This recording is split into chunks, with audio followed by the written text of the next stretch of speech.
qu'on est dans un monde complètement différent, mais ça n'a pas été dit au public. Les gens ne le savent pas. Les gens se représentent encore la monnaie comme étant une quantité matérielle plus ou moins fixe dont il faut après se répartir la quantité entre les individus, alors qu'en fait, maintenant la monnaie ou la masse monétaire est une entité à taille variable qui est créée par le système bancaire en fonction de la demande. Et il est créé par le crédit. Quand vous allez demander un crédit à la banque et que la banque vous l'accorde, elle ne va pas nécessairement, aller chercher des liquidités sur le marché. La première chose qu'elle va faire, c'est qu'elle va créditer votre compte. Mais elle va le créditer, disons, ex nihilo. Moyennant des contreparties.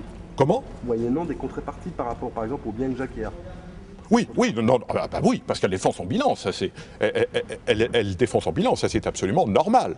Hein, mais en fait, elle crée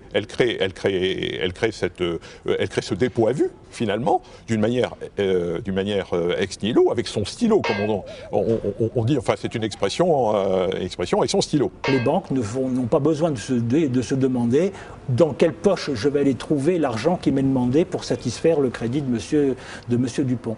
Et c'est là où le citoyen déconnecte et ne comprend plus, parce qu'on a l'impression que c'est l'épargne des uns qui est prêtée aux autres, alors qu'en fait, l'argent aujourd'hui est créé ex nihilo à partir de rien, et c'est à partir de l'argent qui est créé que le superflu qui est mis sous forme d'épargne est encore redistribué après par des établissements financiers.